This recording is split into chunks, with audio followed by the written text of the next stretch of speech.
It's over now, Taryn. It's over. Oh, Isaac. This game is shit. You know it. And Ubisoft knows it. I gave it all I had. I did. 3 other games, they made it. They're the only ones. Cartel. No. But I tried. In the end, I did.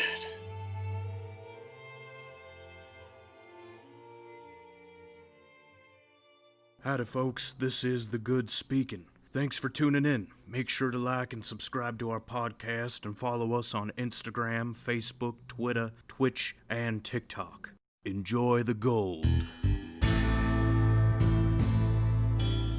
Hello, everyone. We are the boys coming at you with some good and bad. Yes, hello. Welcome back to The Good, the Bad, and the Boys, episode 3, part 3 of our 3-part, I guess 1-part launch of 3 episodes, dropping all October 19th. This is we got a little mix up today on this one, doing something else other than Western movies. I know you're all sick of Westerns, so we thought we'd bring you something a little new in the form of Western video game.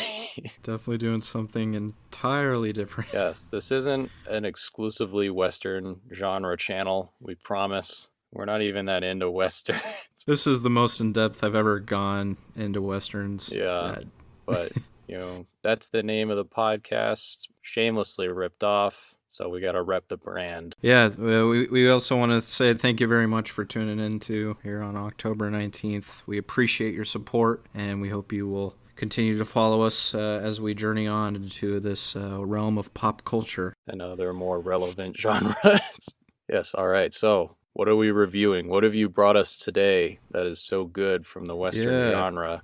It was worthy of being referenced on this iconic podcast. We are bringing you today some Red Dead Redemption. Might be a little game you've heard of, maybe heard in passing. But yes, the Red Dead Redemption series. And what have you brought for us today, I got a Darren? real steamy pile of shit for you all today. Came out in 2011. It's been in the news recently thanks to some publishing disputes. We'll get into that, but the 2 studios that published it are arguing over who gets it because neither of them want it. We got interesting. Call of Juarez, the Cartel, the 3rd game in a 4-game series. This is the black sheep of them, and for obvious reasons. There's more of it. Yikes. The other ones are actually very good and true to the genre from what I've read about them, which is why this one is so bad. It's not like people knew it was going to be bad from the start. It was surprise shit. Shock the nation. It wasn't like 76 or Anthem where you just knew it was going to be shit from like months in advance. No, this is a real treat. Wonderful. Yeah. So what do you want to talk about first? Should we coin toss again? Flip the coin. Perhaps. That's what Sugar would have wanted. All right. Call it. Call heads. All right. Putting it up. All right. It's heads. Well done. Heads. All right. Red Dead time. Red Dead, baby. Tell me about Red Dead Redemption by Rockstar Games. You probably heard of them. Yeah, this game, man, these 2 games, they're highly rated. I think Red Dead 1 got like 9.5 out of 10. Got Game of the Year, 2010 Game of the Year. Damn.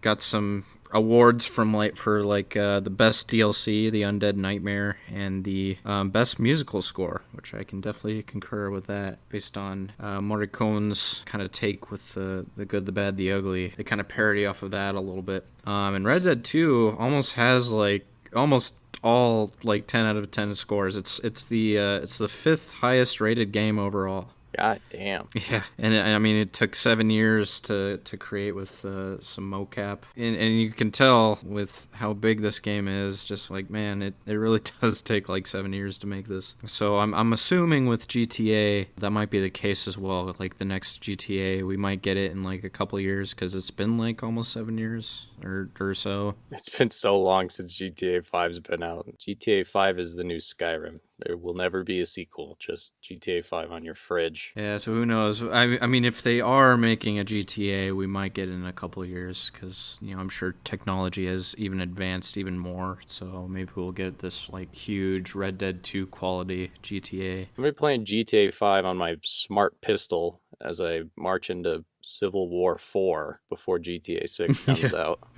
Yes. Cyberpunk is going to be the new GTA just because it's never coming out. Oh, that's true. Yeah. Cyberpunk might take on the mantle. Naughty Dog is the new Rockstar. Well, and it's also unfortunate too. Red Dead 2. I mean, I don't know. There might be a lot of controversy around this, but yeah, God of War won Game of the Year instead of Red Dead 2. And I'm not sure how I feel about that.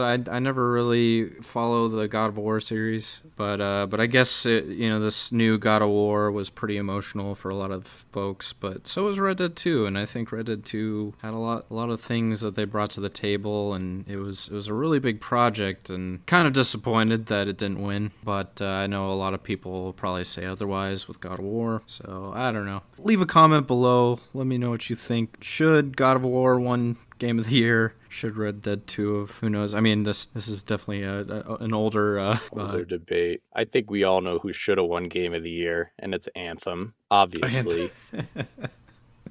Best game I've ever heard. Oh, yes. No, just kidding. Anthem was hot dog shit. So Red Dead 2, why do you think, or what aspects of it do you think both put it in the market for Game of the Year, and how has it held up as compared to the discussions we've had in the first 2 episodes about just like the Western genre as a whole? Lots to unpack here. Yeah, I would say, I mean, Rockstar kind of does recycle its controls, but I think every game series does. They just kind of add on to what they're known for. And Red Dead 2 has a lot to offer. There's a lot more expansion to what we're familiar with the Red Dead series. Goodness, you have to like feed yourself and feed your horse now. It's something you weren't able to really do in Red Dead 1. You didn't have to worry about. Yeah, that's what I heard. This game was very in-depth. Expansive scenery too. The sandboxes in this game, the amount of land that they've generated, it's pretty insane. And just even the motion capture, the detail they get with the characters is quite amazing. Great performances by everyone, really, especially Arthur Morgan and even Benjamin Byron Davis too as Dutch. It's pretty great, and they just really capture the essence of these characters in this time period, in this world. They bring a lot to the table, I guess. I definitely think it's a lot of Game of the Year material for sure. I'm not sure how God of War does. I haven't played that game yet.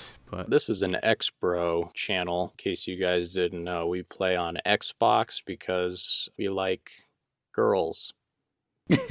So we have yet to play the PlayStation exclusives, the objectively superior PlayStation exclusive games like God of War. And yeah, which I'm also a PlayStation fan too myself. I dabble in both. God damn it, Isaac! You're fired. The PlayStation brings a lot of good like exclusive games. But anyways, I digress. We got Titanfall, and that's all that matters. Yeah, we got the Halo series. Well, the good half, at least. The good half. We got the Bungie Halo. Okay, but yeah, so the expansive world, that's a big feature. It does sound like it, from what I've played of this game, it certainly fits the theme of just the expansive wildlands as seen in the West, the long takes, and the exploration stuff. And like you said, this game is hyper detailed. Can't you like clean your gun, go like hunting, and depending on where you shoot it, where you skin it, it's very realistic. Yeah, you can clean your weapons, modify them. There's you have to feed your horse to get your stamina, where before you didn't really have to worry about that too much. And even your hat flies off too, and you have to go pick it back up if you want to keep the cosmetic. Oh, okay, so very immersive. Yeah, a lot more features for sure. As some hack IGN reviewer would say, it really makes you feel like a cowboy. Yeah, you really do feel like you're transported into the West. Yeah, and I would say pretty good controls too. It's pretty realistic controls, like a lot of like Rockstar's game. Like, you definitely have the limited human athleticism part to it. Like you mash A a lot. You mash A for days. It takes on like a human like momentum, where it's like sometimes it's hard to stop your velocity that you've ran. Yeah, it's very grounded in that sense, I guess. Yeah. Okay, nice. Grounded, realistic. Yeah, pretty realistic. Although I think the physics are a little off, as in all Grand Theft Auto games. There's a couple physics problems for sure. But But overall, pretty realistic. Okay, nice. So immersive world, responsive controls. How does the story match up to the stories we've discussed so far about, the Western absolutely. heroes? This is a nice mix of the old spaghetti Sergio Leone type, mixed with a little No Country for Old Men realism. It's like a nice little mix between it all, which it's kind of nice. Our podcast has kind of been leading up to that, and this is a good blend of the two. Good segue into that. And I remember reading the back of my case, too, of Red Dead Redemption, and it says, like, 1911, the Old West is dying. It's kind of like what No Country is, like a new change in society, new change in technology, ingenuity has taken over, civilization. You're on the train, with John Marston. They're talking about, motor cars and a man can fly now and stuff. More modern century that's taking shape now. And it's definitely challenging the Western ideals and fantasies and opportunities. Life is ever evolving and nature takes its course. That's what Dutch always says the entire game. You can't fight nature. And that's kind of what the first game kind of establishes. Red Dead 2 opens up with more of this anticipation, because this was a few years before the first one. It's a prequel, even though it says it's the second Red Dead, which I never really got that name. I don't think they should have named it Red Dead 2. They should have named it Red Dead something else kind of thing. It shouldn't have even been a redemption title, I don't think, because you had Red Dead Revolver before these games, and then then you had Red Dead Redemption. John is redeeming his past, and probably because of marketing. Yeah, probably since the first one was such a success, they just slapped it on there. Yeah, exactly. But back to kind of the opening of Red Dead 2, it kind of opens up with this anticipation and expectation of these new opportunities that the West, that we even our perceptions of the West, it's kind of this adventurous, exciting type of place, and there's expectations for new opportunities. Yeah, like Dutch is always talking about his Tahiti plans, and them going out west will help that come to fruition and just establish like a better life for the gang. Really, really nice songs that they input. They brought in a lot of artists. The mountain hymn is what you kind of see when you go through the whole tutorial section, and it's like from The Hobbit, the mountain song. Like from The Hobbit. It's called the mountain hymn, but it's like this hopeful tone with kind of like this beautiful scenery that you see, and it's vast landscape just waiting to be explored, as this game progresses, and you even see the sun come up from the horizon. It's just kind of this hopeful tone. But then the game progresses to just the gang's faith being just torn away, Dutch's horrible plans, and, it starts off hopefully expectant, and then just absolute questioning and abandoning, this faith in the gang, and Dutch tries to hold it all together, but it's just such a fragile faith that he's instilled in them. Goes into that No Country realism of like the West isn't this wonderful land of opportunity. It's kind of a brutal nightmare.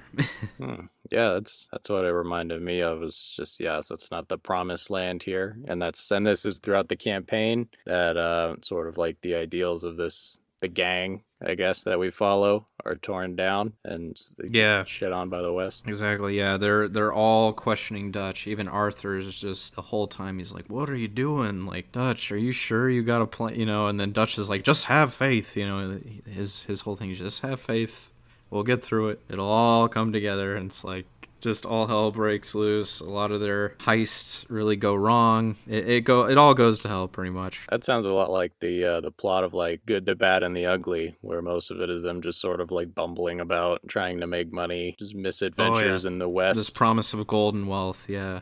Exactly. They're trying to fight for. Just throughout the thing, it's kind of more of like themes of like the sins of the past, like the decisions that we make come back to like bite us, in the end, and nature will always take its course. I love the song. One of my favorites in the second one, just That's the Way It Is. It's kind of depressing, but it's like Arthur kind of goes through the multiple chances he had to break away from the gang and get a better life. Because you do go through, all these side missions, these side requests and stuff, and there's a lot of opportunity where Arthur can get away from the gang. Like, he had this past love interest I think they might have been married. I forget if they were married or not, and they divorced or something. It might have been his first wife, but she does come back and like he's like, hey, can you help me with my brother? So he has like an opportunity to like go back to his past life, and then there's also another like future love interest that he could have gone with. You meet this like mountain widow.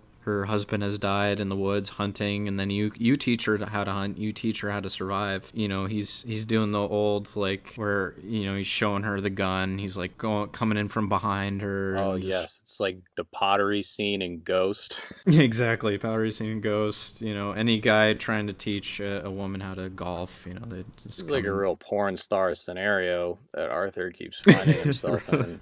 It really is. It could have gone that way. Stumbles upon a widow in the mountains. Lived with this poor widow living out in the woods. Pizza's here. Yeah, and even too, like not far from her too, there's like this isolated fisherman dude. He's just like, hey, come sit. Let's have let's just chill, and if you want to come over to the cabin sometime, like we can just hang out and stuff. And then even the doctor, when he gets tuberculosis, spoilers, sorry, but he does get ill, and the doctor's even telling him to just go somewhere with high altitude. Go up to Colorado. That's what what Doc Holliday did. He could have started a whole new life in another high altitude area, but he decides to stay with the gang. This game takes place in California, yes? Actually, it doesn't. It takes place over like in the Louisiana area. Oh. There's some like areas of like the bayou and stuff, but yeah, so they're kind of like branching out in that area.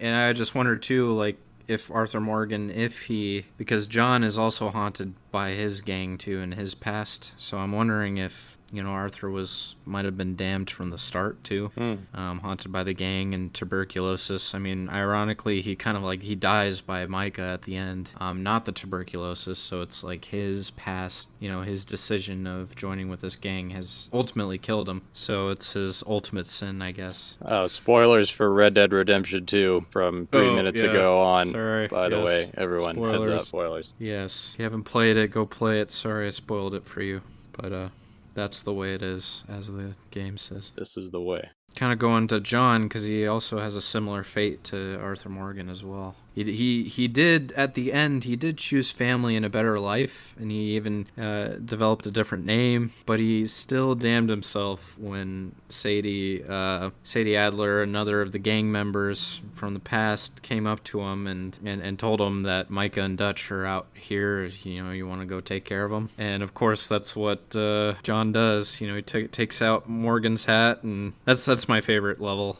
It's like the ultimate shootout on the mountain. He's just going through, just taking out all of Dutch and Micah's goons and stuff, and he's stomping over to the hideout. And in a way, I guess Micah too, who's been influencing Dutch this whole time and kind of meddling with Dutch's plans and stuff. I guess he also is feeling the nature's wrath too when he gets overwhelmed by John there at the end level.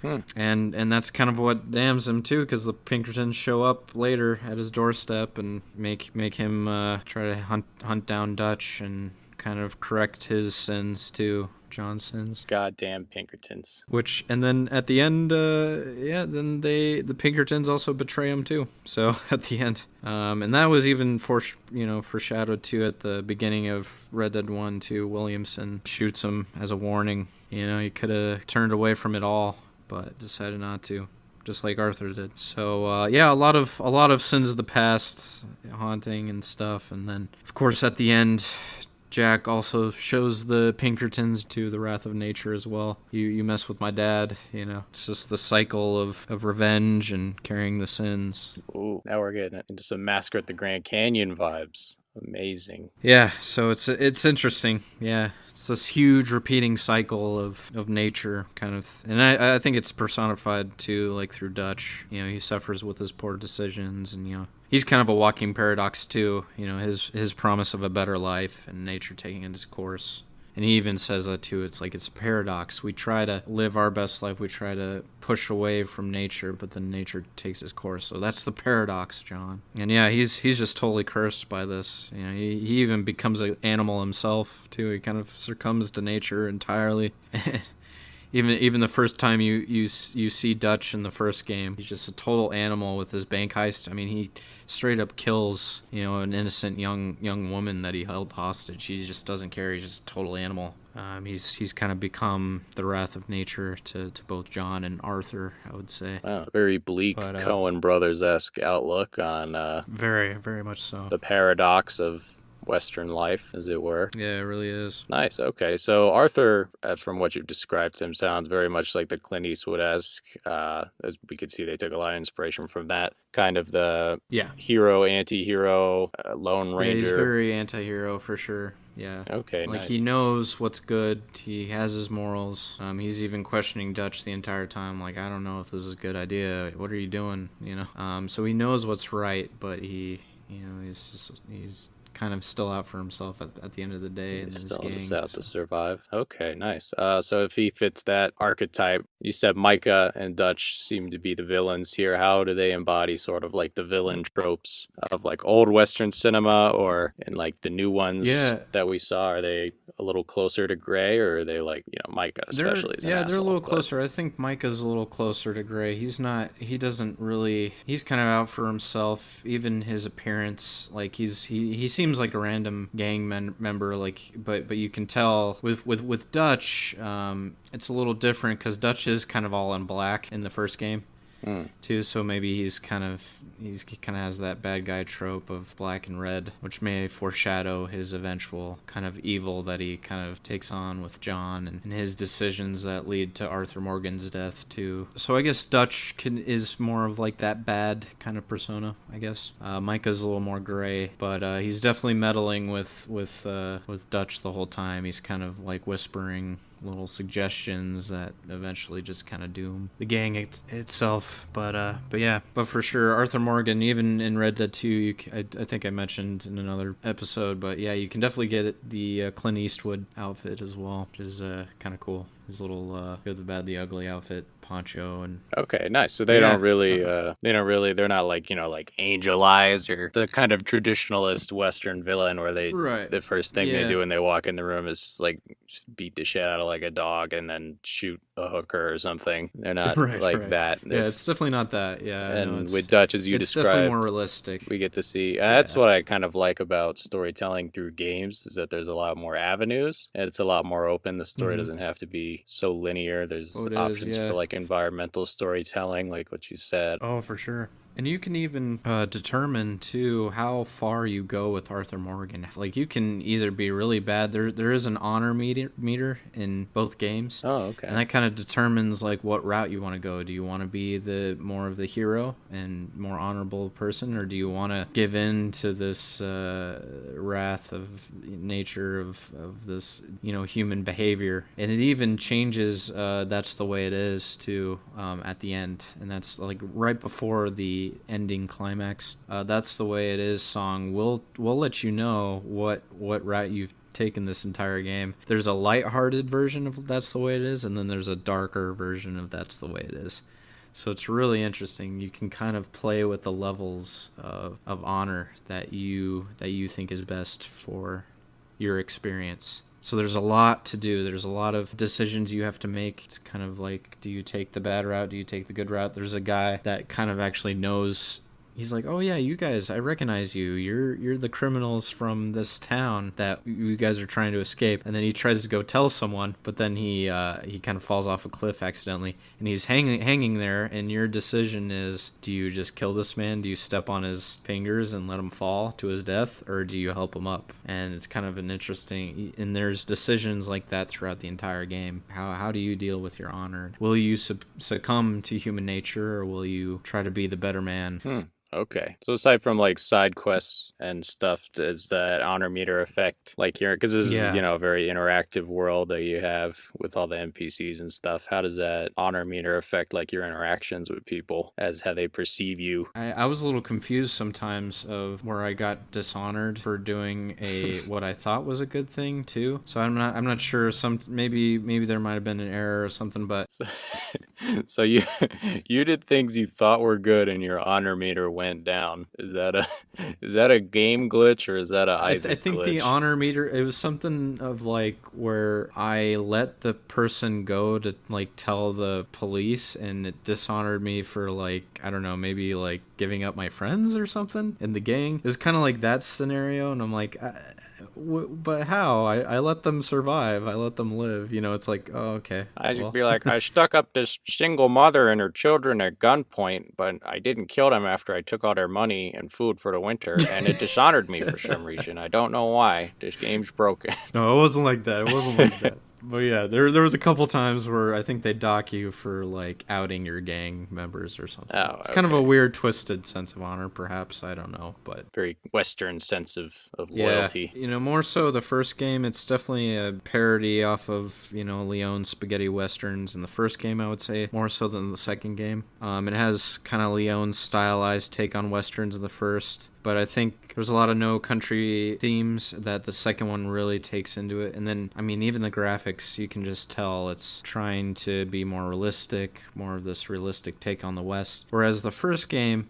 is a little more stylized. You can kind of see that with some of the style. But really, this game as a whole is trying to break away from more of those stereotypes. But yeah, but there's definitely a hint of stylization, especially with the music. Like, it sounds straight up like the Good, the Bad, the Ugly soundtrack. A lot of the same instruments, a lot of the same trills and stuff. Yeah, they definitely play on that more so in the first game. And going to the first game, I think there's also like a potential like trio type that I've kind of noticed with some of the main characters you run across. And I might be wrong on this, but I would say I think Bonnie that you run into, Bonnie, Nigel West Dickens, and Seth are all kind of this trio type in my opinion, where like Bonnie is more of like the typical lawful good, your basic good guy with like a nice ranch that she tends your wounds to. She's kind of like that nice guardian angel. And then Nigel West Dickens is kind of this chaotic neutral. He'll disguise himself as good, but he's kind of dirty, but he does have the heart to help John because he did help him out. So he's kind of has this gray moral sense to him, kind of like the ugly. So I'd say like Bonnie's kind of like the good, Nigel West Dickens is kind of the ugly, and then Seth is just just this hick, this hillbilly dude that's like defiling graves. He's got all these like inhumane methods and stuff, and he just does not care. He's just out for himself. So he might be more of a personification of bad, but those are kind of the main characters you work with the entire game, and I just kind of noticed a trio stereotype to each of them. So I don't know, I could be wrong about that, but I'm not sure if they were going for that aspect. From what you've described, Rockstar really learned a lot about the Old West and went for realism and stuff, so I think it makes sense that any archetypes in there are most likely intentional. But also getting into probably one of my favorite characters in the first game, his name's Landon Ricketts, which you meet in Mexico, and he's interesting. He's kind of like the spirit of the Old West. He's kind of like, I think he's more of the personification of like the golden age of Westerns. He's kind of like the John Wayne generation to me. He's kind of like this old timer hero that like Tommy Lee Jones kind of mentions in his opening monologue, and he's definitely like the passing of the torch in Tommy Lee Jones' dream with his dad. And I just wonder too, like, how did Landon Ricketts end up in New Mexico, or in Mexico? I wonder if nature caught up to him, kind of pushed him with like the coming tide of civilization and this new generation. Yeah, maybe he's fleeing that, or maybe he's also fleeing a similar fate like Arthur and Dutch, or even John, So yeah, who knows? Maybe he also got caught up in his past too, his past sins, and he's been pushed to Mexico. So he's a very interesting, kind of vague. You don't know his background all that much, but he is an old Western hero. That's kind of what John. He's like, I know your name. You're an old Western, like, you're a hero, is what I've heard. So he's kind of this cool spirit of the Old West. Sounds like he's more there for the development of the main characters, kind of, because these games do take place in the the twilight years of the Western era. So having someone that sort of represents the golden age come in, and that's exactly like some coming to Jesus he's speech. Totally the mentorship. He's kind of definitely that. He gives John the Deadeye ability, which is awesome. It's that's one of my favorite functions of the game. It just feels, your gun feels so heavy and weighted when you do it, and it's just like that finality you bring to it. You just mark your targets and time slows. You mark each target and you just do it in like within seconds. It's so cool. It's like this nice little feature. That's a staple of a lot of Western games now that we see, the Western gaming tropes. There's like the Deadeye mode, as it's called now. That's even in this Call of Juarez games. It's in all the Call of Juarez games. This one does it the worst. It's not the mystic shit Ridiculous Six says. Yeah, this is some mystic shit. Yeah, and that's a good part. It's another way medium of gaming sort of like accentuate or materialize sort of like the feelings that the old movies and stuff would inspire, is that mechanics, more interactable mechanics like that. So you're able to like feel like a cowboy. You could shoot out 3 people, 6 people, all at once, quick to the draw. It totally like feels the old like West that. heroes. And who better to teach you that than the spirit of the old West himself, Landon Ricketts. And John Wayne, Landon Ricketts. But yeah, and that's the unfortunate part. You feel like John's gonna take up that heroic like mantle from him, and I mean he sort of does. I mean he does deal with Dutch and puts the gang to rest, I guess, but it just doesn't have a payoff because spoiler alert, John dies by the Pinkertons, gets betrayed, and I guess it's kind of nature's way of where it just doesn't work. Just this idea of being a hero, this whole hero mentality just doesn't work. Our perceived ideas of the old West. So it's very interesting. It's like, it just doesn't work that way. Nature will always take his course. Dutch warned him the entire time. He wasn't able to fulfill his heroic duties. I mean, he did, but he also didn't. He didn't live to see his legacy. So it's definitely that No Country vibe to it. But yeah, it's kind of funny too in Mexico too. There's this whole like Mexican Civil War that you're a part of. You kind of play both sides, but I think it kind of goes into Leon's absurdity of war too, because the leaders on both sides of the Civil War are so crappy. He got one who was like a dictator, and I mean that explains itself. And then there's like this sleazy like womanizer on the other side fighting for freedom. But I think he's like really in for it for like the fame and pleasure it brings. I mean, you even like walk into him like having sex with a woman. God, that's sin. We don't have sex with women on this channel, everyone. Just so you know. We're not about that. We play PlayStation. And Landon Ricketts says, just like, they're promising things just like the last 2 or 3 promised. It's like, these guys are a bunch of idiots. But yeah, it kind of goes, and then kind of John drops his morals too, and he actually kind of plays both sides. So he kind of becomes a gray double agent. But anyways, that's kind of my take on Red Dead and how it applies to some of our themes. And it's kind of funny seeing like Rockstar. They always just love to parody like just life trends and themes and stuff, like from LA Noir to GTA, just the societal trends, like challenging like the old Hollywood golden age and the LA fame rich life and the adventurous wild west and stuff. They're challenging them with human nature and the wrath of nature itself. So it's kind of fun to see Rockstar kind of parody all of these things and show us the faults of our perceived notions of what we know about LA or New York or old Hollywood and LA Noir and the Old West. Nice. How do you think the medium of it being like a video game as opposed to like a television show or a movie, how do you think it adds or detracts from, the telling of a classic or new age Western story? So much. It adds so much depth. There's so much content, especially the second Red Dead. Like there's so much you can explore, so much to do. I mean, gosh, they even like threw in a Nosferatu cameo. Yes. The classic vampire in the West. It's a one-time thing. You have to be prepared. Reminds me of the time John Wayne fought a vampire. Spooky. But that's also kind of the downside to it, is like there's so much to explore and so much you can do that it might be overwhelming for a lot of people, and they won't get the full story. They won't get to explore some of these really cool themes, really interesting themes, and I think a lot of people will be turned away by the amount, just kind of the vastness of each game. So that might be doing a disservice a little bit, but at the same time, if you're invested and you go do it, it's really quite a quite a fun time. Okay, yeah, I'm looking it up, and the campaign, the main story alone, it looks like it's a 40 to 60 hour campaign. Yeah, I beat the game in like two weeks. I beat the first game in a couple days, so that's how much they've opened up this whole world of New Hanover. But like, yeah, it's so long. It took me forever to beat it, and that was me playing every day for 2 weeks. So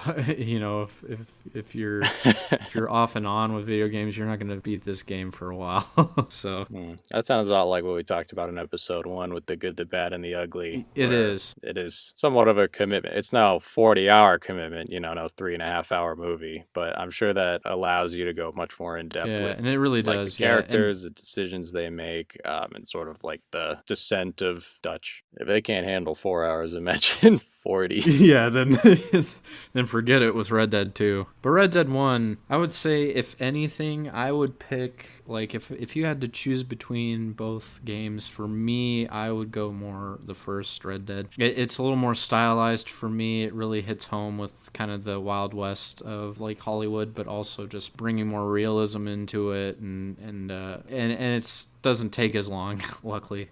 I beat it in just a couple days, just the story alone. So I would say if you want to start off, if you're not sure which one to pick up, or I would probably recommend the first one just because there's a nice respect towards it. But if you're looking for more of like a chronological story-wise, where you want to see these progressions of the these characters, I would start with the second one and go into the first one. It's a nice flow. I think that brings us to the most important question of this episode, and about Red Dead specifically, and just the ability to role play as a real Wild West outlaw. How many people did you tie up and leave on train tracks? I played the good boy route, so be honest, I'll know. I was trying my best to be a saint. Maybe like 1 or 2 or 5. Or okay, maybe 10, but it's not that bad. My honor didn't go down that much. All right, Nice. I have a much more limited experience with Red Dead Redemption 2.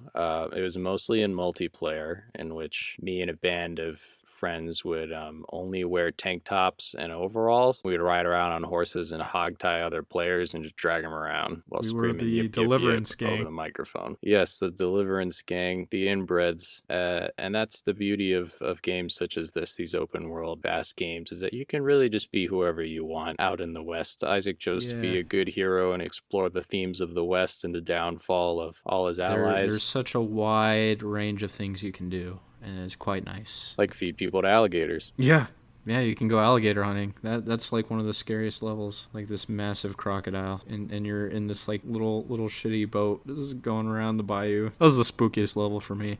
Oh, also the cougar den. That was terrifying. I died so many times by that cougar, like more than any enemy in that game. He's like a one-shot kill too. All he has to do is just latch onto you, and you have to start over. That sounds rough. So Red Dead Redemption 2, it is a single-player game, and the game that I'm reviewing, this Cartel game, is single-player campaign as well. It's the main focus. But both these games also offer multiplayer options where you can join up with other people, sort of. In yours, it's a very GTA style, fucking 10-minute loading screens. Yeah, I feel like they're not as successful as other multiplayers, or I haven't played the new update. I know they updated some of the multiplayer. I haven't been able to try that out, but so I might be wrong. Yeah, that was the only thing that really turned me off from that game was the multiplayer. I played it closer to launch, the multiplayer, and it was just a mess. The economy was just grindy as hell. It was, you had to spend like 20 hours fucking robbing banks to get a little pistol or a horse. It wasn't or anything like that. It was just more of like just free roaming and just doing random crap to everyone else. There wasn't like really an actual goal, I felt like, but that was also launch, so I don't know. They have like these bounty hunter. I think they have like some bounty hunter missions now or something with the new updates. Yeah, there's bounty hunters. There's like a lawman one. You could just like work for the sheriff or otherwise. And if you've played multiplayer and you're into it, leave a comment below. How was the Red Dead experience? Yeah, hit us up, join us on Twitch, come join the Inbred gang. Yep. Haunting servers soon. All right, nice. So what would you rate this game out of 10 handsome chiseled Clint Eastwoods? Yeah, I would say like a good solid. You know what? I give these games a 10 out of 10. It was probably one of the best gaming experiences, best stories. It was really fun. It was really fun to be a part of. 10 out of 10. You really rate it better than all the cool Xbox exclusives like Sea of Thieves. I would say so. Yeah, I mean this Red Dead 2. I mean, a lot of people agree. It's a 10 out of 10 game. It almost scored all like 10 out of 10s. It's the highest rated game. So it was one of the best experiences, I think, even more so than I've had with some of the exclusives. Not gonna lie. No, it's a big, bold claim and statement. Even some of the PlayStation exclusives for me. This kind of tops a lot of them. So, but anyways, that's my rating. I also love to. There's a great part where you're drunk with your friend Lenny at the bar, and I was able to get away from the police too, so I woke up the next day in just a random field. Kind of reminded me of like the GTA 5 where you're tripping out and there's like the alien invasion or whatever. Reminds me of the Skyrim episode where you start drinking with some random guy at the bar and then you black out and you wake up halfway across the country and turns out you had a night of debauchery that's what with it felt like the god of debauchery. And the whole quest is just like returning people's goats that you stole. That's what it felt like. Yeah, and I gotta say the Red Dead Redemption, like the first game, the Gatling gun, Fort Mercer, like when you're disguised as Nigel West Dickens' little elixir coach, and then you just pop out with this Gatling gun and just mow down the Bill Williamson's gang. It's pretty epic. Really love all the songs too in Red Dead 2. It's good somber moments. Unshaken is a really good one too. After the whole crazy Tahiti experience where you actually go to Tahiti, all hell just breaks loose. There's like a whole slave rebellion and stuff, and then you just go back to New Hanover, and there's this nice soulful song where it's like, I won't be unshaken, little defiant song. So yeah, a lot of crazy stuff in that game. It's a lot of fun.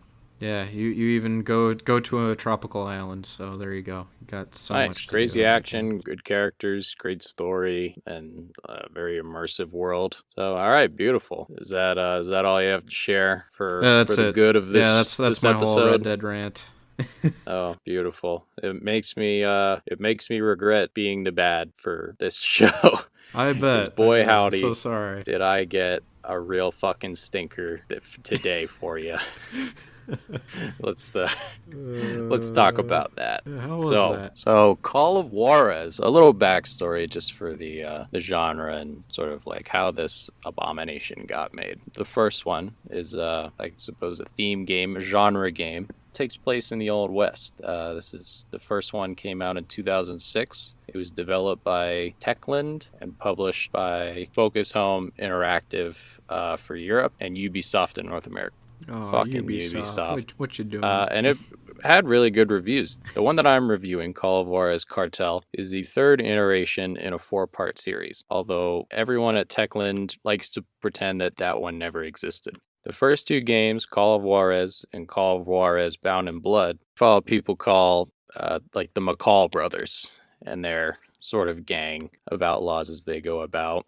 And the first one is about like treasure hunt for the lost gold of Juarez. It's like some Aztec gold that's like buried in Juarez. A very Western game. Very reminded me a lot of like The Good, the Bad, and the Ugly. Mm-hmm. The second one, Bound in Blood, is sort of like a revenge story about like family. More of the McCall brothers come out, and it's like a good, Western gang story. And then in 2011, I believe. Yep, 2011. 2011, Call of Juarez, the Cartel came out. And the Cartel wanted to take it in a different direction. I don't know if you remember back mid-Obama administration, sort of back at like the 2008 to 2012ish. There was a lot of coverage on Mexican cartels, gang violence, especially out in like LA area and just sort of like the southern border and all that was going on. A hot topic, a popular, a lot of TV shows about it. It was like, that was the big thing for everyone to talk about. And so the publisher or the developers Techland, wanted to take the Call of Juarez genre in a new direction. They wanted to take it into the modern day. And the trailer for it came out, a year before. And the marketing I looked up all the marketing after I played the game. And I'm glad I did, because I think I would have hated the game even more if I did. If I watched the trailers first. Because the trailers, it talks a lot like No Country. It's like, this is the new West. And it was just sort of like busting gangs on the southern border. It's advertised you play as a cop, but this is like Wild West cop, so it's very guns blazing, very shoot 'em up type of police work that you're doing out here. First two Call of Juarez games and the fourth Call of Juarez game take place in Juarez during like the Civil War. Yeah, very Old West, very themed. They were very stylized too. Their first two were a lot like Red Dead Redemption, the first one, and that they had that sort of like general Western aesthetic. The fourth one, Call of Juarez Gunslinger, that one leaned very heavily in the stylization. That's the art design on that one looked very much like a Borderlands game or like a Telltale game, where it was all like kind of comic booky. It's like very kind of like Into the Spider-Verse sort of. More, so very cartoony. The first Red Dead is kind of that way too, a little bit. Yeah, and the fourth one was actually the most critically acclaimed one. That one got like a 94% average score. The first one got like 85, the second one got like a 92. Call of Juarez, the Cartel, got an average score of 42%. This one was horrendous. This is the objective black sheep of the series, and it is for good reason. Even though the marketing, was honest, and it did say that it goes into the modern day, all of the footage shown wasn't gameplay footage. It was all like pre-rendered cutscenes, and it all showed them out still in like the West. They were out, in like the desert. They were in some like really cool looking like Mexican haciendas, just very, a lot of Western style, like old like Spanish forts and stuff. It was very, there was like one trailer that had them in kind of like a warehouse sort of, but the transitions were all just like, it was very dusty. And I liked what they did with the marketing, because instead of like desert dust, it was like cocaine dust. That's sort of like they used as the transitions. So it looked cool. It actually looked... Seems a little more deceptive, though. Yeah. I don't know. Because the entire fucking game takes place in the shittiest looking version of LA you've ever seen. I feel like this game was written by Donald Trump and Mike Pence and how they see LA, like downtown LA. And it is so poorly designed. When I first played this, I didn't look at the year it came out. I thought it came out in like 2005, 2006. This game came out in 2011, and it looks like dog shit. This game, and I was looking at the other games that came out. This game came out a year after shit like Halo Reach came out. This game came out around the time Skyrim came out, Dark Souls. Like Call of Duty Black Ops was like the other big shooter that came out that year. And yeah, like those other games, Halo, Skyrim, gorgeous looking games, absolutely beautiful. This one looks worse than like Halo 3 did, which came out in 2007. Very bland. And the other Call of Juarez games also look much better than this one, just because of the art direction and the style. They all look very good. This game looks like it was rendered by a freshman student of the wrong degree path. Is what this game looks like it was rendered by. Yikes. It is terrible. It's just everything is very blocky. All the textures repeat themselves. The maps are rendering in as you go. So you can't see more than like 60 feet out, and things just sort of blink into existence, including the enemies, of which there are snipers that you can't see until you get close enough. Of all the projects, was this like the lowest budget? From what I saw, this one was rushed, is what the reviews were. But they had a pretty good budget, actually. It was more than the other two, because the first two games were very successful. So Ubisoft, they gave Techland a good bit of cash to make the money with, and they got the cast here. Actually, I don't really know who any of these people are. I was looking at like their IMDb's, and they, do a lot of voice acting. And from what I saw, the production wasn't really like a hellacious nightmare. The only reason this game was brought to my attention was back in 2018, there was a sort of like a licensing, I guess, or like a distribution dispute between Techland and Ubisoft. So Techland, the developers, and Ubisoft, the people who published it. Techland was breaking away, and they were becoming like a self-made publisher. So they were publishing their own games. And Techland has made other games, and they've done a very good job with other games. Their biggest titles are the Call of Juarez series, but they've also done zombie games like Dying Light, the parkour one, and Dead Island, which also had a lot of success. Okay. So yeah, they know how to make video games. And when they were becoming like a self-publishing studio, they were breaking away from Ubisoft, and they were arguing over the licensing rights for the Call of Juarez series. And Techland ended up keeping the rights to Call of Juarez, but as it was reported on, Cartel, in the crossfire, I guess. Nobody wanted it.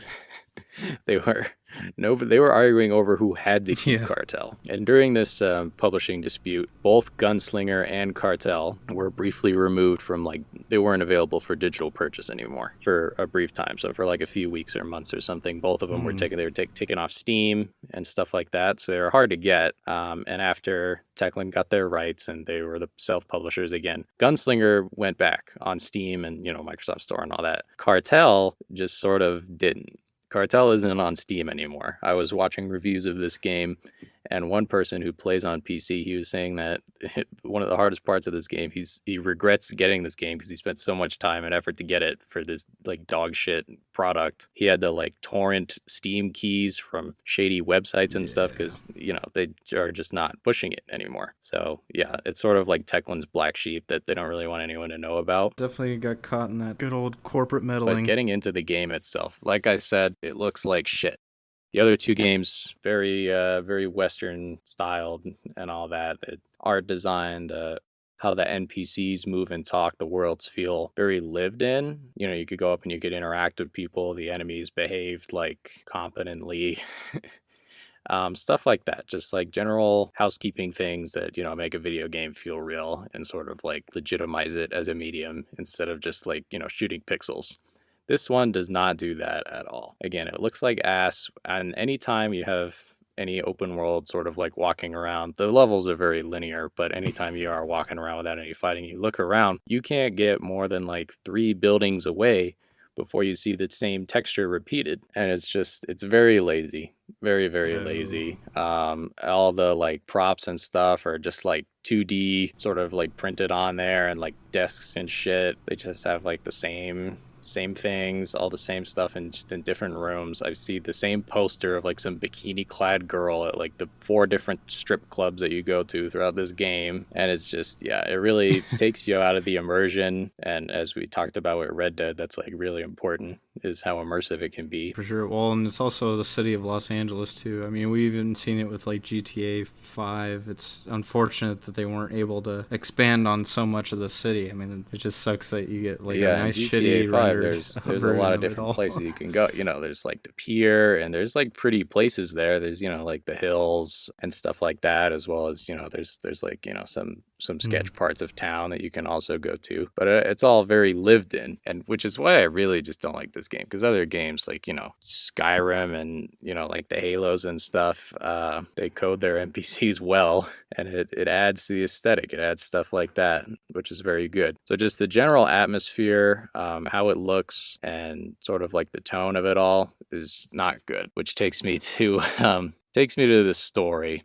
The story of this game is one of the most convoluted, bad things I've seen in like game storytelling. And sort of like 7th generation games, you're not expecting too much from like video game storytelling, but this is the kind of game your boomer ass aunt would take to the governor as to why video games are like turning kids into violent maniacs, just because it's just gratuitously violent, like racist, sexist. None of the characters are likable at all. Let me get into these characters here.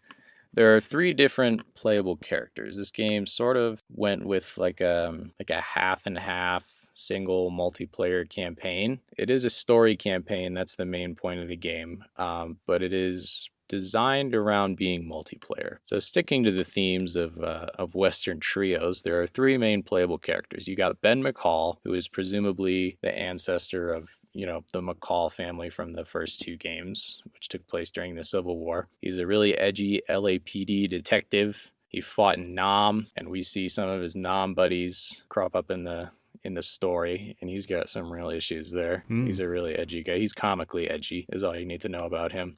We got Kimberly Evans. She's like a FBI agent and like a sniper. And we got Eddie Guerra, who's like a DEA guy. So they're all from 3 different departments. And the point of the game is that they have to come together. They're sort of turned into a team. They become this crack unit to bust the Mendoza cartel that the U.S. government wants taken down because they are believed to be responsible for the bombing of the DEA building. Yeah, so the cartel bombs a government building. Of which Eddie Guerra, DEA guy on the team, is the only survivor. And Ben McCall, he is in Nam, and there are 3 other characters who were in Nam with him. He had another friend named like Officer Stone, we went to Nam with, who works at the DEA, and there's someone else named Alvarez. And all 3 of those guys were in Vietnam together. And Ben hates them all because I guess Alvarez like raped and murdered some Vietnamese citizen. And Ben tried to take it to the like military police, or I forget what they're called because I'm a filthy libtard. But he tries to take it to military police, and he's like, Stone saw it. He can affirm that. Let's put this guy away. And Stone doesn't tell. He doesn't. He's like, I didn't see that. Alvarez committed atrocities in Nam, and Stone covered for him. So now Ben hates them both. So anyway, the DEA building gets bombed. Stone dies. Stone's daughter goes to Ben with like some evidence that they can help track down this cartel with. And then this crack team from the 3 different departments is formed. And this is all in the first cutscene. Oh. Yeah, so that's sort of the premise of the game. Is Nice. You're like an interagency team working together to bust a Mexican drug cartel. Not like the worst premise for a game. Not the best premise for a Western game. But yeah, and it ends up being more of a crime drama than anything. Definitely not. Call of Juarez, and this is another reason people hated this game so much, is that despite it being called Call of Juarez, out of the 15 levels in this game, you spend 1 of them in Juarez. Now, Juarez is like a ghost town now, and you spend maybe like 5 levels in like Mexico. Oh, okay. So of the 15 levels, like maybe a third of them are actually in like Western settings. The rest of them are just in like shitty fucking downtown LA streets. So yeah, misleading marketing. Yeah, very very immersed. Yeah, you really feel like an Old West guy. And I don't know, they kind of want to make the characters like sort of outlaws in their own right. And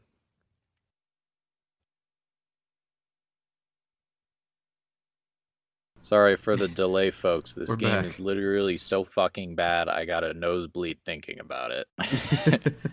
So, yeah. So the convoluted plot, the cast, the main trio are 3 of the most unlikable people I've ever seen. Well, that's good. A nice team with good chemistry. That's or sorry, lack of chemistry.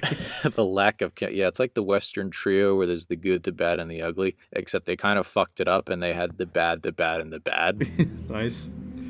And that's the Western trio in this game. I think the only thing that I found semi-interesting about this game was the mechanic of secret agendas. In each level, you have, you know, the linear level that you go through, but each character has a secret agenda that you have to complete as you go through the level. And that is, the secret agenda will vary from character to character. So everyone's campaign is a little bit different. So if you really want to get the full experience, you have to play the game 3 times over as each different person. And I really just pity the poor fools back in 2011 who did that. Thoughts and prayers to all of you. But there's secret agendas you have to complete. And some of them might be interesting. Like the FBI girl, you learn that Alvarez is in the Mendoza cartel, and he's actually an FBI informant. So Alvarez, this guy that Ben McCall from the LAPD hates so much, is a secret informant for the FBI within the cartel, and Kim's secret agendas are sort of like getting in touch with him and doing things. And that is an interesting plot point. The other 2 secret agendas are really fucking dumb. Oh, no. Eddie Guerra, the DEA guy, we learn has a gambling problem. So his secret agenda throughout the entire game is just to steal money and drugs to sell to pay off his gambling debts. And Ben, who was the character I played as throughout the campaign, because he was the McCall one, he was the most cowboyish of them all. His secret agenda is that, I don't know, he's like friends with fucking hookers. And so he just sometimes like steals money for them because they got gypped by clients. One time you literally go like, as a 65-year-old man, you go like beat up a woman in the club because she threatened your hooker friend's life. And I'm like, what is that? Who am I playing as? Am I the good guy? And it's not like Arthur Morgan or, you know, not Angel, as Blondie or Tuco, you know, they're like lovable outlaws. These are all bad people. Yeah. They all say the worst things. Yeah. There's not much honorable choices.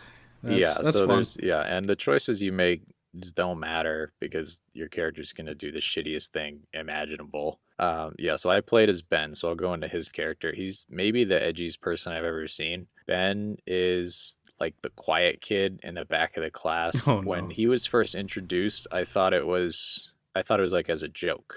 For most of this game, or I guess the first half, I thought it was like a comedy, but then I realized it just takes itself very seriously. Ben McCall is like a fucking 65-year-old man, and he walks around in like a trench coat and a cowboy hat, and he has like a bandolier of revolver bullets around him, but he's wearing like jeans and fucking like boots, and he has this obnoxiously large like gold cross necklace and bullet vest with holes in it. And I go to film school, and even I know that you're not supposed to reuse bullet vests. They have defective bullet vests. So yes, it's just the edgiest character design imaginable.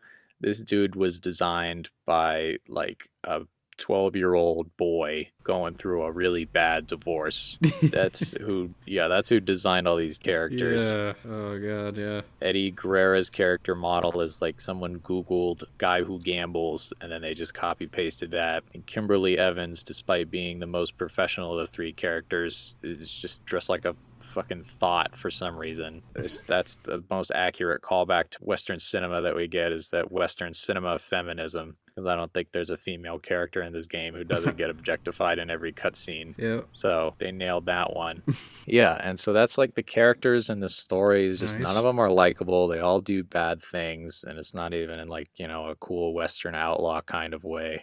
And I played through this game on hard mode. It wasn't super different from like normal mode. It's not like a good game like, you know, like Halo or something where the difficulty changes like AI behavior or anything. There's just more of them and they do more damage. Yeah, so the story is terrible. It is so convoluted. You uncover random things that don't even make sense as you go through the campaign missions. There's 15 of them. And like I said, the story starts out, you're trying to bust this cartel, and your only lead is the daughter of your old Vietnam buddy who was blown up at the DEA office. And his big secret, spoilers for Call of Juarez, the Cartel ahead, which I'm sure you're all very eager to play after this glowing review, is that the sort of like the chief of staff of like the US and the person who like put together this team is secretly working with the Mendoza cartel, and that's it. And you know, he died for it, so that's probably how the DEA got bombed and all that. So it's all very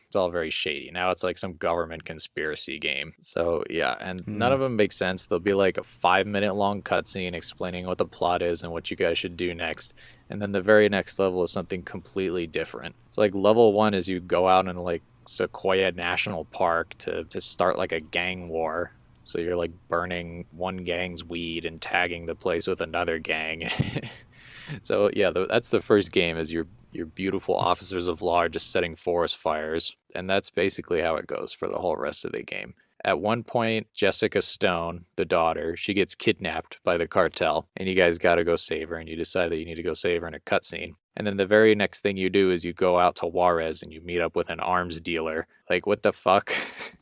Like, that wasn't the objective that was just discussed in the cutscene. You drive out and you meet up with some arms dealer who's like fucking Jeff Bezos. It's a little confusing. And yeah, for some reason, your nice cops, he tells you, when you go meet up with this guy, Eddie, the one Mexican guy on your team, is of course pretending to be a cartel member, because this game, he's like, all right, prove your loyalty. And he has other cartel members who are unarmed that the arms dealer has kidnapped, and he releases them into this old western town. and you're just supposed to fucking play some like world's most dangerous game shit where you like hunt them down and murder them. And you're like, I'm not a cop, I'm a monster. Jeez. Yeah, so you do terrible things. So yeah, in conclusion, story terrible. The cutscenes are hilariously animated. They're very bad. And the ending, I'll get into that after we get through gameplay here. So gameplay, the most important part of a game. That's, why it's called a game. Otherwise, they could have just put all these beautiful cutscenes together and told this story as a movie that would have probably scored even lower. Call of Juarez as a shooter, what I've reviewed, looking back to, like the reviews from 2011, 2012 and stuff, this is regarded as one of the worst shooters of all time. And that's for good reason. Is horrendously paced, and I don't know, it's just the mechanics of it are not good. They're not good at all. Each level consists of you doing one of three things: shooting wave after wave of just mindless drone enemies that are just like Mexican dudes in t-shirts, doing like some dumbass walking segment where it's literally just like you walking around while some dialogue goes on, and occasionally you get in a fist fight. And the fist fights in this game are kind of like the Skyrim ones where you just walk up to them and you mash the punch button until they die. That's all there is to it. Or there's like a car chase.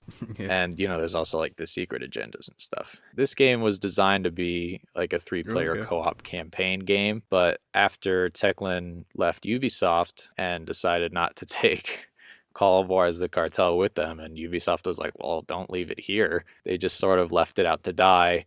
And the servers no longer receive support, and any and all multiplayer for this game is dead now. So I just played it solo. So it was just me as Ben McCall and my two dipshit AI teammates walking around. That really I think that detracted a lot from it. I was looking up some gameplay from like the older, when the game first launched, and you could do 3-player campaign, and there was much more to it. There are features that were in the game for 3 players that literally don't exist in single player. So anyone who got this game who didn't have like internet or just, didn't want to play with other people were like missing out on features of the game. There's like a competitive cooperation type system to it where you like get more points for doing things in a certain amount of time, and the first person to do it. So like say you walk into a room and a little icon will pop up and it'll be like headshot 10 enemies. And the first person to do that would get some extra points, and they'd level up, more at the end of the mission. And the other two who didn't do that, they wouldn't get those points at all. I didn't know about that until I was... Okay. Yeah, and I didn't know about it at all until I looked it up after beating the campaign, which I played solo, and I didn't see any of that. Yeah, that's a little unfortunate, because I feel like that definitely would have been kind of a band-aid on most of the it would have added in that game. I mean, I don't know if it was salvageable.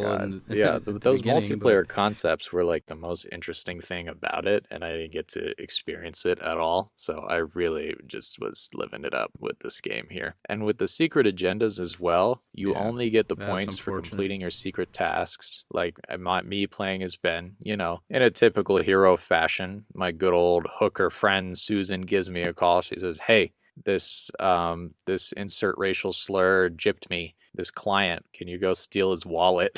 And I gotta go steal his wallet at some point when it pops up during the mission. But I only get points for doing that if my teammates don't see me. And you also get points for leveling up if you catch your teammates trying to complete their secret agendas, which is kind of cool. It adds sort of like, it's, some environmental storytelling or like some other means of storytelling to sort of... The developers were probably banking on that aspect, I think, of this game. They're like, well, if anything, the players will enjoy this. At the end of the game, sort of all the tension in the team comes to a head, and they all don't trust each other, and that all sort of like comes to a head at the end of the game. But the dialogue and the cutscenes don't really convey that, and I think the only way that character development and that story development would have been conveyed throughout it is through like sort of that secret agenda mechanic. Because there's like little dialogue if you bust people in the act to be like, what the fuck you doing? You're like, nothing. Stuff like that. You get more points for completing your secret agendas. One of Ben's secret agendas, the Cowboy,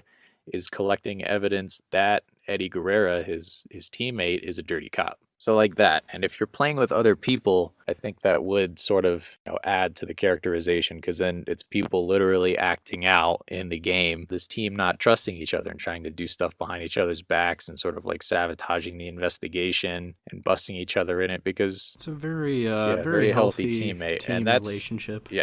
that I like to see in a game. That's sort of like the gameplay itself telling the story. That's cool. But, they killed this game. Were you able to do that with the AIs? The only thing that you could do with the AIs is just try and do your objective secretly. When you're playing with the AIs, they don't do secret agendas. I followed one of them around the entire game, and they didn't even attempt anything. Yeah, that'd been interesting if even the AIs you had if you could keep an eye on the AI or something like that, just, so you can unlock that dialogue, because the dialogue only pops up if you catch someone in the act of doing something. So I never got to see any of that because they don't do it, and they're just easy as fuck to trick. All they have to do is just walk into the next room, and they follow me, and then I come back, and And I'm sure the game developers are like, they'll do all 3 missions. We'll get to see all those. They're like, this game will never die, so there'll always be people to do this campaign on multiplayer with.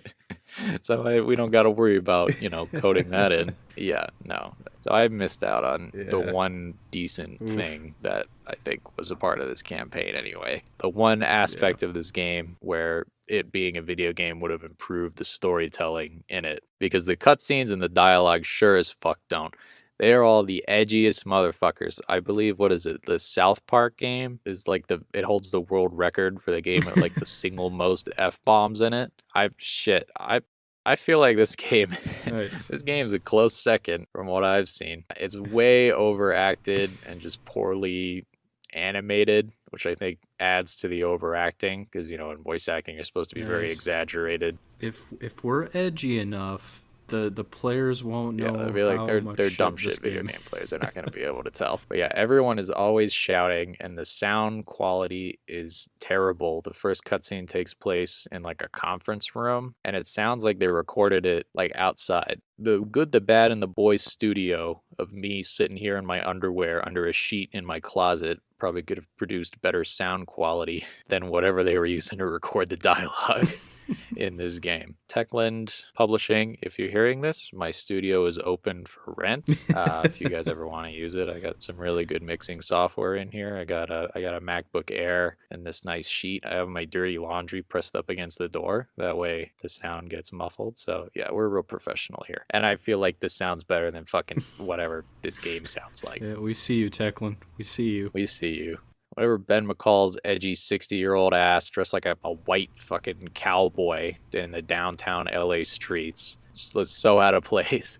He's always like, motherfucker. And he says that like 80 times throughout the campaign in the most inopportune times. When they curse in this game, it sounds like a second grader who just like learned a curse word for the first time, and they just go out of their way to interject it into everything that they can.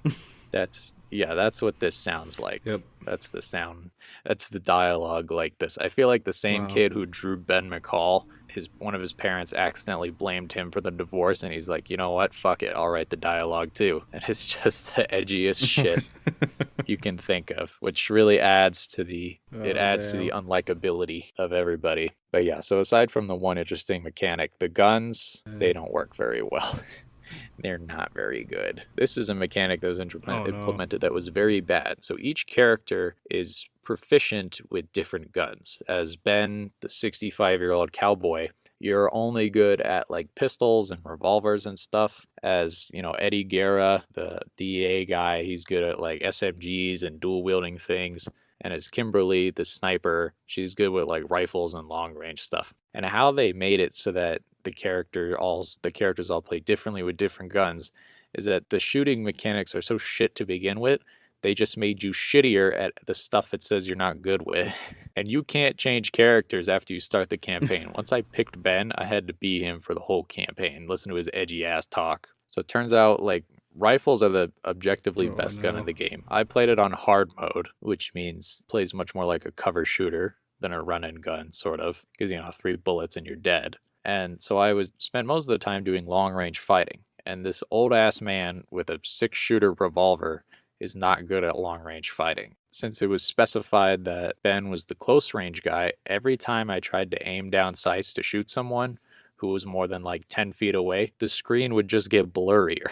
And that was how they do it. And I was looking up gameplay for the other two, and like if you were trying to play as Kim and, aim down sights someone at close range, it'd be wobbly as fuck and blurry. The gunplay just went from shit to shittier depending on who you played as. And of course I picked the worst fucking guy to play as because I wanted to be the cowboy. And I played on hard mode, so all the fighting was at long range, and I was just some dude with a revolver who couldn't see more than 15 feet away because I got fucking cataracts apparently.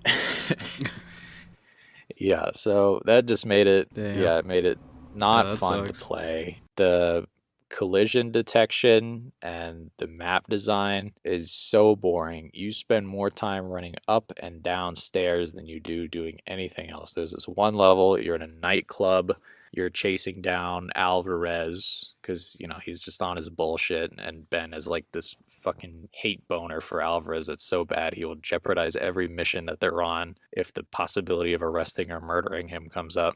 And so you're chasing down Alvarez, and you go up the stairs to a building, run across the roof, go down the stairs of that building, go into another building, and then go up the stairs of that building onto the roof, and then you like run across some planks that were there for some reason to another roof, and then you go down the stairs in that building. And I'm like, why the fuck am I doing this? And this is, me coming off of, like the day before I was playing, just running up and down stairs. It's exciting. What do you mean? It's so exciting. It's like Mud Runner Simulator. I had to go and play Titanfall afterwards just so I could get an idea of what a decent fucking movement system felt like. Yeah, so that's like the level design, and the guns were just terrible. Similar to the Deadeye mode from Red Dead. This game also has that. It's called concentration mode, though. Ooh. And it does the same thing. It slows down time, and all your bullets will one-shot people, and you gotta, kill enemies to build that up. Except in this one, though, whenever you activate it, your character says a little quote. And I unfortunately picked the world's edgiest man. So every time I activated this Deadeye mode, which was like the only way my cataract having ass could kill anybody, since I was the short range guy playing on hard mode with a pistol, he would say like some poorly interpreted Bible verse, and he interjects the word motherfucker in it like 8 times.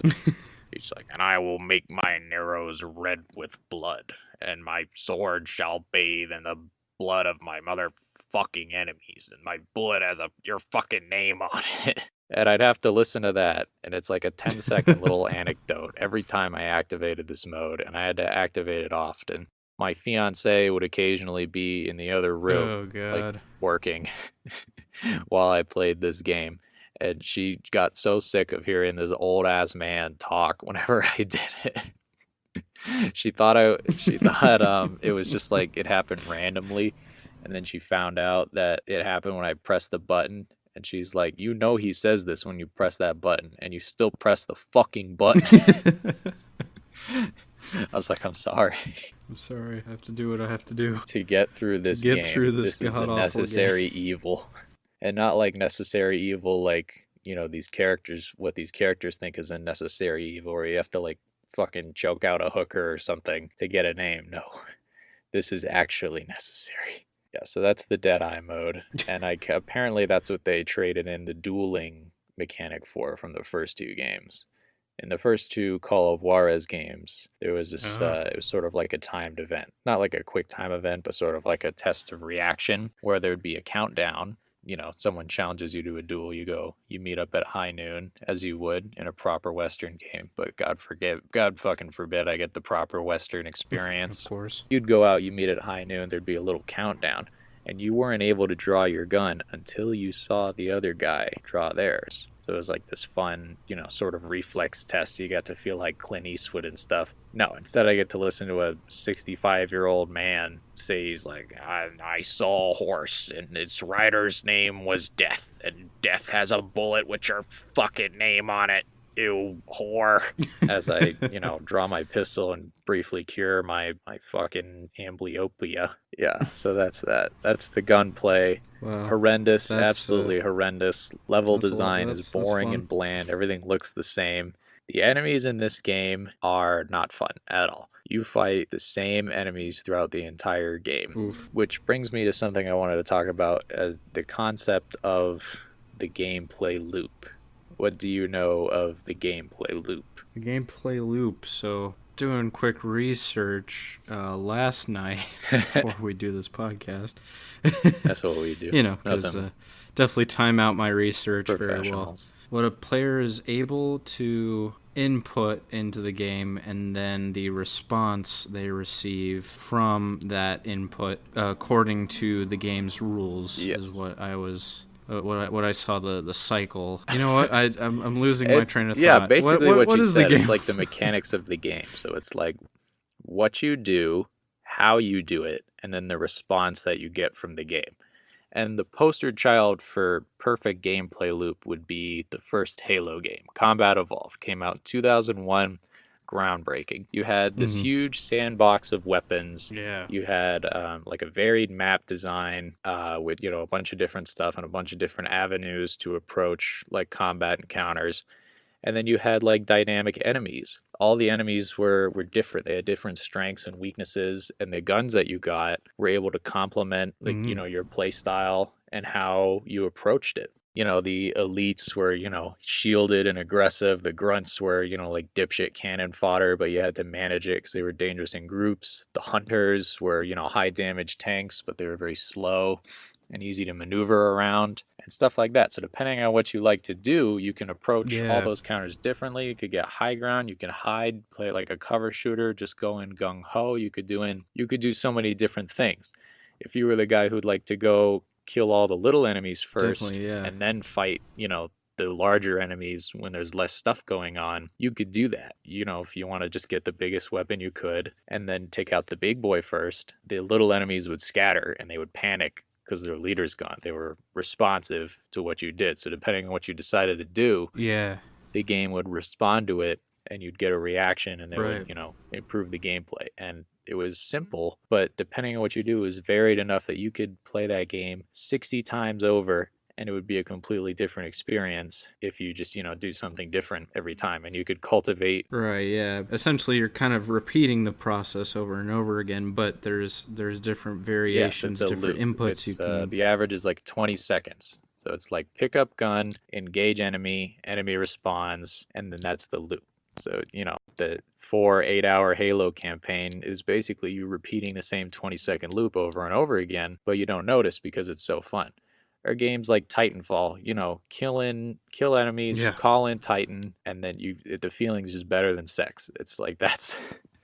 Right, yeah. There's a lot of mobile games, too, that have a lot of the addictive games, game loops, too, where like Candy Crush or Clash of Clans. I mean, you're going through the same things, but because of the response you get. Bright colors, flashing, level up, winning, and all that. That's a well-designed gameplay loop.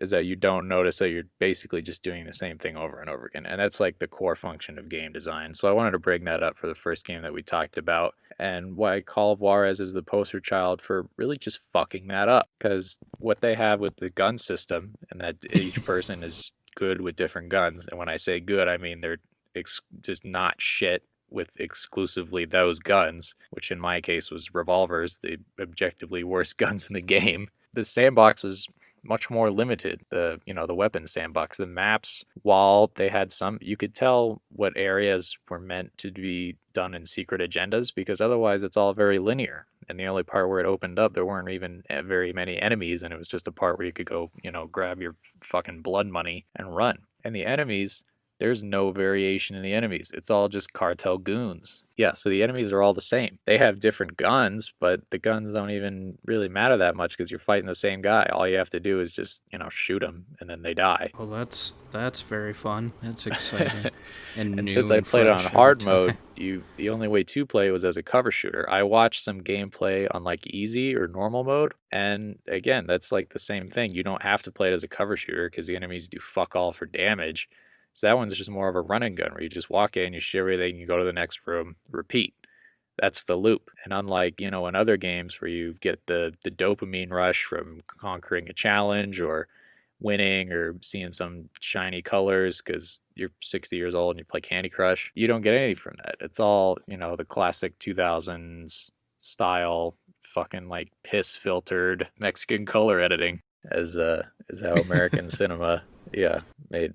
It's how you knew you were in Mexico, because everything was just fucking like yellow and bland. That's it. Yeah, it's just very bland. All I could do was just duck and jump up and shoot, and the AI isn't super responsive at all to what you do.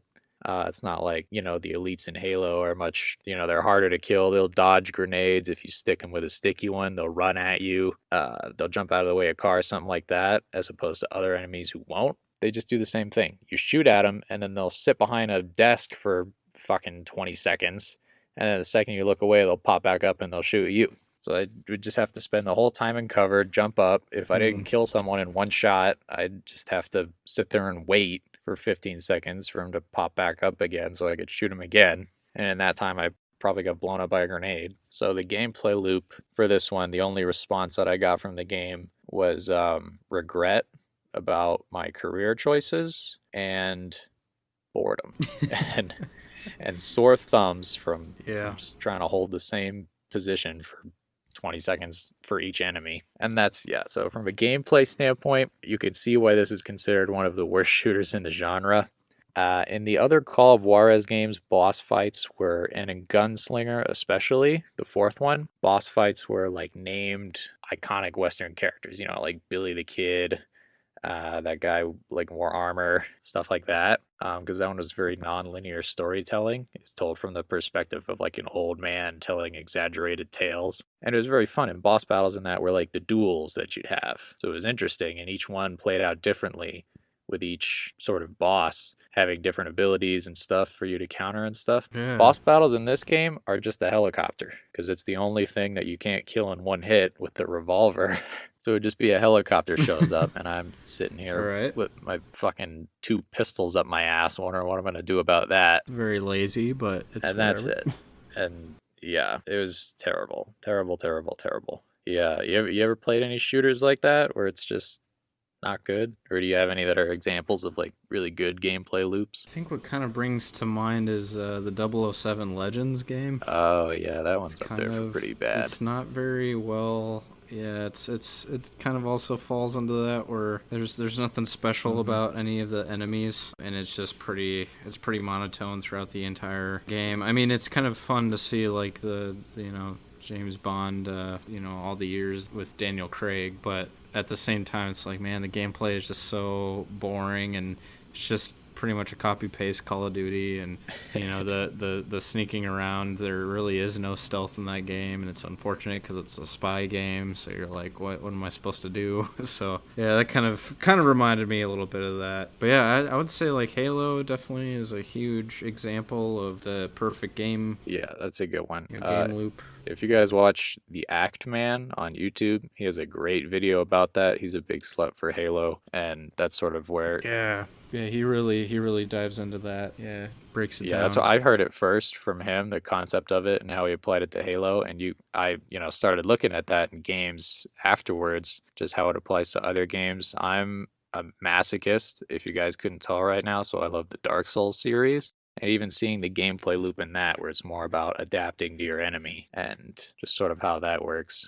But yeah, so this game just does everything that games shouldn't. I think games as a medium are sort of coming into their own as like a storytelling medium, I should say, and how storytelling can be different between films and games, because the story doesn't all have to come in cutscene. It could be like Dark Souls, where it's like environmental storytelling, where there's barely any dialogue and you learn everything you need to from like item descriptions and just looking at the world around you, or non-linear storytelling like you could do with open world games, like Skyrim or Red Dead or something, where you can go out and you could do some world building. You don't have to just stick to the story that's presented to you. You could go out and you could do what you want. And the world is just sort of built at your pace, and you add to the story based on the decisions that you make. I think that's how like video game storytelling, that's where it shines. And Call of Juarez Cartel does the opposite of this.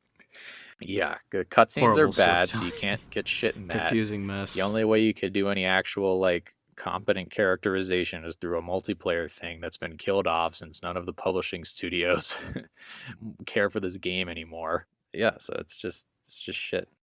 Yeah, so do you want to play it? I got it on Xbox. I got this game for 75% off on the Microsoft Store. I got it for $7. Why this game still retails for like... Hey, there you go. If you're looking for a cheap game, there you go. Yeah, cheap game. Get Titanfall. Actually, don't let this discourage you from the Call of Juarez franchise. From what I've seen, all but this one are good. I actually might get Gunslinger because I was looking at some gameplay of that one and it looks very cool. That's a good like genre game. That one came out in like 2013-ish. Yeah, sounds yeah, good. I'd check out the rest check of them. out the rest but of if them, it says the Cartel on it, and it has a picture of an edgy, like 60-year-old man with a double barrel. Anything that's not truly Old West, just ignore. Yeah. And don't let the cowboy hat fool you. You spend most of the game in LA nightclubs. Yes, so that's all I have on the Cartel. All right. So for these games, both of them, how do you think they add to the Western genre or detract from it? Well, I think one of them at least contributes to the Western genre. I don't know what to make of any of that Cartel mess, but Cartel certainly contributes to like the death of the Western genre. yeah, perhaps maybe it's the misuse of the Western genre and the death of perhaps. Yeah, I'd say if you're really trying to dive into more of the Western, just like we have been for the past couple of weeks, I definitely recommend more Red Dead Redemption route. That's really stays true to that. But yeah, I don't know what to make of that Cartel. Oh my god, it's so bad. I don't know why it's marketed as a Western or in it. It just sort of, it's kind of like how Red Dead Redemption 2 it marketed itself as a sequel just to capitalize off the bank of the first one. This one, I feel like if it wasn't marketed as a Call of Juarez game, it wouldn't have pissed people off as much. I think it still received the terrible reviews that it deserved, but coming off of, the other two very successful, very fun-looking games, and the fourth one, which lost money despite being the best reviewed one. Well, it didn't lose money, but it made less than the other ones. Probably because, people had the bad taste of... Oh, interesting. Yeah. Probably because Cartel gave a bad taste. Yeah, but... Oof. All right, well, we promise this isn't an exclusively Western channel. Like we've been saying on our Twitch, this is actually a lore channel. For lore? No. Yeah, we will be reviewing movies, TV shows, games, and we would love some requests as to what you guys want to hear about now that we're done with our beautiful Western opener. We're going to launch some spooky episodes. We got some fun ones planned for December, but please do recommend what you want to hear. And if you have something really good, yeah, go check us out on social media. Start some discussions. What do you guys want to hear? We're on Instagram, Facebook. Got a Facebook page going. We're even on TikTok as well. Just start a discussion. We'll probably start some polls and whatnot here pretty soon. And yeah, let us know what you guys would like to hear us review and whatnot. We appreciate you tuning in and checking us out. And hopefully you have a more of an appreciation of Westerns like we do during this time of diving into that genre. So yeah. All right, yes. Like and subscribe. Give us good reviews on iTunes. And tell your friends to come listen. That way I don't have to go back to a real job. Yes, please. Thank you. Bye-bye. All right, we'll see you, folks. Bye. Yes. Howdy, y'all. This is Terran, a.k.a. The Bad. Thank you for tuning in to our new program. As part of our big 3-episode launch, the boys wanted to put out some bounties to help build the gang a little. The first 50 lawmen to give us a 5-star iTunes Wanted review will be entered to win a gift card for any movie theater streaming service of their choice.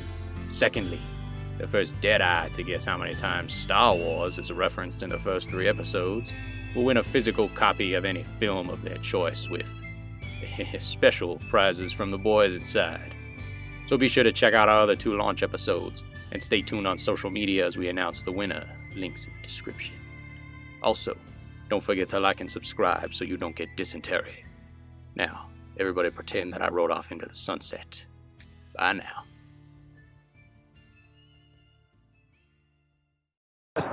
know it's getting all gross and. Is he fucking eating the cigar? You just put off the filter end? Was it?